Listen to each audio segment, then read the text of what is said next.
Hello everyone, मेरा नाम विकास अग्रवाल है। मैं एक कंसल्टेंट ऑप्टोमेट्रिस्ट हूँ। आज मैं आपको इंडिया में सबसे ज़्यादा आप मान के चलिए कि 95% लोग मोतियाबिंद ऑपरेशन में कौन सा लेंस डलवाते हैं, ये मैं आज आपको इस वीडियो में चर्चा करूँगा। वीडियो अगर आपको थोड़ा सा भी पसंद आ रहा है तो नीचे एक सब्सक्राइब का बटन है, उसको ज़रूर प्रेस कर दीजिएगा और बेल आइकन हिट कर दीजिएगा, जिससे आगे आने वाले आई रिलेटेड वीडियोस आपको समय समय पर मिलते हैं। मैं बता दूं कि इंडिया में हर साल लाखों लोग आँख का या मोतियाबिंद का ऑपरेशन कराते हैं। उसमें अक्सर लोगों के मन में ये सवाल पूछे जाते हैं कि सर, आपने डायग्नोज तो कर दिया कि मोतियाबिंद है हमारी आँख में, अब बात आती है कि सर कौन सा लेंस डलवाएं जो हमारी आँखों के लिए अच्छा रहे, हमको कोई भविष्य में परेशानी ना आए। तो ये मन में जब सवाल आते हैं तो हम लोग उनका निवारण करते हैं और उनको सलाह देते हैं। अब पर्सन का क्या बजट है, इसके ऊपर भी सब डिपेंड करता है। किस तरह के हॉस्पिटल में वो सर्जरी करा रहा है, इस पे भी डिपेंड करता है।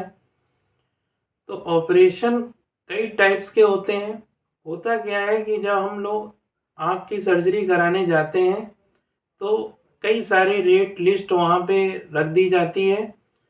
तो कहीं पे लिखा होता है 5,000 का लेंस, 10,000 का लेंस, 15,000 का लेंस, 20,000, 25,000, 30,000, 40,000, 45,000, 70,000, 80,000, 1,00,000। तो उसमें कंफ्यूज हो जाते हैं। कंफ्यूज होने के बाद ये लगता है कि 70,000 वाला और अच्छा होगा, बहुत ज़्यादा दिन चलेगा। 30,000 वाला कम दिन चलेगा। ऐसे मन में कई सवाल आते हैं। अब 10,000 वाला डलवाएंगे तो ये ना हो कि 10 साल बाद खराब हो जाए।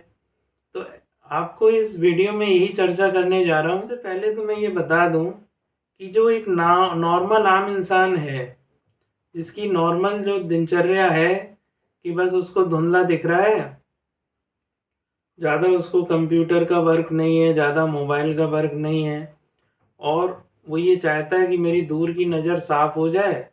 और नज़दीक में तो मैं पहले भी चश्मा लगा रहा था और मैं अब भी लगा लूँगा। तो उसमें क्या है कि 95% लोग इंडिया में मोनोफोकल लेंसेज का यूज़ करते हैं। मोनोफोकल लेंसेज का मतलब ये होता है कि आपकी दूर की नज़र तो पूरी तरीके से साफ हो जाती है, लेकिन नज़दीक में आपको चश्मा लगाना पड़ता है ऑपरेशन के बाद। तो उस कंडीशन में क्या होता है कि उसमें भी लेंस की कई तरह की वैरायटी आती हैं। उसमें लेंस इंडियन लेंस आते हैं, इम्पोर्टेड लेंस आते हैं। मैं कुछ लेंसेज के नाम आपको बता रहा हूँ कि जो इंडियन लेंसेज हैं उसमें हमारा अप्पा स्वामी जो इंडियन ब्रांड है इंडिया का, जैसे दूसरा है एरोलैब, तीसरा है आयो केयर। तो एरोलैब और अप्पा स्वामी की जो लेंसेज हैं इंडियन ब्रांड्स हैं, ये काफ़ी अच्छे हैं। ये आपको जैसे आप दो तरह के लेंस आप यूज़ कर सकते हैं, फोल्डेबल और नॉन फोल्डेबल। जो फोल्डेबल लेंस आते हैं उनकी कॉस्ट थोड़ी ज़्यादा होती है, नॉन फोल्डेबल की कॉस्ट कम होती है। तो ज़्यादातर हम लोग तो जो सजेस्ट करते हैं आप लोगों को, फेको मशीन से ऑपरेशन कराया करें, जिसमें चीरा भी छोटा लगता है और लेंस जो होता है वो फोल्ड होके अंदर जाता है। इसमें कई बार तो ऐसे ऐसे लेंसेज भी अभी आते हैं कि प्री लोडेड होते हैं, वो पैक होके आता है लेंस। आपने उसमें इंटर किया हाइलोरेनिक एसिड और सब इंटर करके इंजेक्शन के थ्रू आपका पुश करके वो लेंस आँख के अंदर ट्रांसप्लांट कर दिया जाता है, जिसमें हैंड का टचिंग बहुत ही कम होता है। और एक होते हैं नॉन फोल्डेबल लेंस, जो जिसमें थोड़ा चीरा बड़ा लगाना पड़ता है, और वो SICS टेक्निक के जरिए भी ऑपरेशन कर दिए जाते हैं। लेकिन आज के टाइम में ज़्यादातर ऑपरेशन फेको मशीन से किए जा रहे हैं इंडिया में, जिसमें कि टाँके वगैरह की भी ज़रूरत नहीं पड़ती, सेल्फ सीलिंग हो जाती है। तो कोशिश ये करें फेको मशीन के द्वारा ऑपरेशन करें। मोनोफोकल लेंसेज में एक PMMA मटेरियल भी आता है, जिसको हम लोग पॉली मेथिल मेथाक्लेट नाम का मटेरियल कहते हैं, जो 1949 में इजाद बड़ा लगता है। और वो ऑपरेशन में कभी कभी कोई टाँका लगाना पड़ता है। बाकी आज के टाइम में तो सेल्फ सीलिंग हो रही है। लेकिन आपका जो प्राइस रेट है कि आपको कम कीमत का मोनोफोकल लेंस डलवाना है, तो आप चाहें तो ट्रस्ट के हॉस्पिटल्स में या गवर्नमेंट हॉस्पिटल में जाकर भी वो लेंस आँख में डलवा सकते हैं। उसका कॉस्ट प्राइवेट हॉस्पिटल में 5-6 हज़ार रुपये में भी वो आँख में ट्रांसप्लांट हो जाता है, और आप अगर ट्रस्ट के हॉस्पिटल्स में जाते हैं तो 1200 रुपये 1500 रुपये से स्टार्टिंग हो जाती है। कोशिश करें थोड़ा अमाउंट अगर इन्वेस्ट कर रहे हैं आप, तो भविष्य के लिए आप फोल्डेबल लेंस को डलवाया करें। आप ये मान के चलिए कि 20,000 तक आपका फोल्डेबल लेंस इंडियन ब्रांड में पड़ जाएगा। अब ये हॉस्पिटल के ऊपर डिपेंड है कि कहाँ पे आप जाके ऑपरेशन करा रहे हैं। कोई मेट्रो सिटीज़ में है, दिल्ली, बम्बई, गुजरात, तो इन कंडीशंस में ऑपरेशन की कॉस्ट हो सकता है थोड़ी बढ़ जाए। और कहीं पे आप नॉर्मल जगह, नॉर्मल सिटी में हैं, तो हो सकता है वहाँ कॉस्ट आपकी कम रहे। तो ये रहेगा कि 20,000 के अंदर ही अंदर आपका 15-20 हज़ार में फोल्डेबल लेंस आपका पड़ जाएगा आँख के अंदर इंडियन ब्रांड में। अब जैसे आप इम्पोर्टेड ब्रांड की बात करें, जैसे कि आपका एबॉट का था, फिर वो जॉनसन एंड जॉनसन वालों ने परचेज कर लिया। तो जॉनसन एंड जॉनसन का जो लेंस आते हैं वो इम्पोर्टेड ब्रांड हैं बाहर के। दूसरा है एल्कॉन कंपनी का, वो भी इम्पोर्टेड ब्रांड है। तीसरा है रायनर का, होया, जैज़। तो ये कुछ ऐसे ब्रांड्स हैं जो फॉरेन के हैं, विदेशी ब्रांड्स हैं। तो ये कॉस्ट ऑफ आपकी 25 से 30 हज़ार के आसपास ये लेंस आपको फोल्डेबल में मिल जाएंगे। तो ये लेंस की क्या खासियत है कि ये थोड़े से, इनकी जो क्वालिटी है, ऑल ओवर वर्ल्ड में इनका यूज़ किया जाता है और मटेरियल अच्छा है। और लेकिन आप ये मत सोचिए कि इंडियन ब्रांड और इम्पोर्टेड ब्रांड में कुछ खास कंपैरिजन है। क्वालिटी में सेम है, जो भी आपके मानक हैं उनको पूरा करके ही ये लेंस बनाए जाते हैं। बस वो विदेशी ब्रांड है, इंडियन ब्रांड है। आपको बस ये ध्यान देना है कि जब भी आप लेंस डलवाएं, हाइड्रोफोबिक लेंस एक्रिलिक मटेरियल का यूज़ करें, जो आपको आगे चल के जो पीसीओ, पोस्टीरियर कैप्सुलर ओपेसिटी का जो खतरा रहता है, उसको डलवाने से वो कॉम्प्लिकेशन आपका कम से कम आता है। एक लेंस आते हैं हाइड्रोफिलिक, उनका यूज़ कोशिश करके ना करें।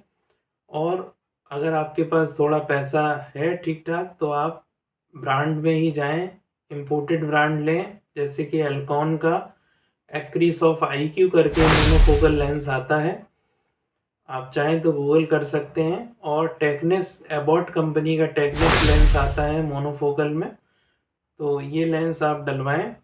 और बाकी अगर इंडियन ब्रांड में आपका बजट, आपको 15-20 हज़ार में ही ऑपरेशन कराना है, तो आप एरोलैब का एरो व्यू लेंस आता है, वो ले सकते हैं, वो भी क्वालिटी अच्छी है। बस इन सब के बारे में तो जैसे मैंने आपको बता दिया कि 95% लोग ये मोनोफोकल लेंस यूज करते हैं। लेकिन सबसे मेन चीज़ ये है कि जब भी आपने लेंस परचेज किया, चाहे वो इंडियन हो चाहे इम्पोर्टेड हो, वो आपके सर्जन के ऊपर डिपेंड करता है, आपकी सर्जरी। अगर सर्जन आपका 100% दे रहा है, कोई भी एपिथेलियल सेल्स पोस्टीरियर चैम्बर में नहीं छोड़ रहा, नीट एंड क्लीन आपका इरिगेशन एस्पिरेशन कर रहा है, तो आपका जो ऑपरेशन है वो 100% सक्सेस रहेगा। उसमें पोस्टीरियर कैप्सुलर ओपेसिटी आने का कोई रिस्क फैक्टर नहीं रहेगा भविष्य में। कभी कभी आ सकती है, कभी बिल्कुल नहीं आएगी, क्योंकि आपका पूरा जो चैम्बर है जिसमें IOL डाला जाता है, मोतियाबिंद हटाने के बाद, इरिगेशन एस्पिरेशन करने के बाद जो लेंस इम्प्लांट किया जाता है, वो अगर आपका नीट एंड क्लीन सर्जन ने कर दिया है, उसके बाद ट्रांसप्लांट लेंस का हुआ है, तो कोई कॉम्प्लिकेशन भविष्य में आपको देखने को नहीं मिलेंगे। और डॉक्टर ने जब जैसे चश्मे का नंबर निकाला जाता है, उसी तरीके से जो आँख के अंदर लेंस डाला जाता है, उसका लेंस का पावर वो भी कैलकुलेट किया जाता है। अगर आपका पावर 100% एक्यूरेट कैलकुलेट होके आँख के अंदर जाएगा, तो दूर का पावर चश्मे में आपको नहीं लगाना पड़ेगा, उसमें 6.6 से 6.5 विज़न भी आपको मिल सकता है। तो ये आप चाहे इंडियन ब्रांड डलवा लें, चाहे विदेश का ब्रांड डलवा लें, सर्जन ने अगर सर्जरी बेस्ट की है, तो आपके दोनों ब्रांड, चाहे इंडियन हो चाहे इम्पोर्टेड, 100% सक्सेस रहेंगे। वरना अगर थोड़ा भी उसमें चैम्बर नीट एंड क्लीन नहीं हुआ, 100% डॉक्टर ने नहीं दिया, तो आपको कुछ टाइम बाद पोस्टीरियर कैप्सुलर ओपेसिटी, जो हमारा लेंस जहाँ पड़ा उसके पीछे पोस्टीरियर कैप्सूल होता है, उसमें जाला आ जाता है, सफ़ेदी आ जाती है, किसी किसी को आ जाती है। और अगर डॉक्टर ने 100% दिया है, तो बहुत ही रेयर चांसेस होते हैं कि पोस्टीरियर कैप्सुलर ओपेसिटी, बहुत ही रेयर चांसेस होते हैं। अगर आपने हाइड्रोफोबिक एक्रिलिक फोल्डेबल लेंस डलवाया है, अच्छी क्वालिटी का डलवाया है, तो बहुत ही रेयर चांसेस है। बस अपने डॉक्टर पे आप छोड़ दीजिए। कोशिश ये करिए एक्सपीरियंस डॉक्टर हो, जिसका रिव्यूज़ बहुत अच्छे हों, पॉजिटिव रिव्यूज़ हों, अच्छा रिजल्ट हो, उससे ही जाके सर्जरी कराएं। आपको अगर वीडियो हमारा अच्छा लग रहा है तो नीचे एक सब्सक्राइब का बटन है, उसको प्रेस कर दीजिए, बेल आइकन हिट कर दीजिए, जिससे आगे आने वाले आई रिलेटेड वीडियोस आपको समय समय पर मिलते रहेंगे। Thank you very much friends.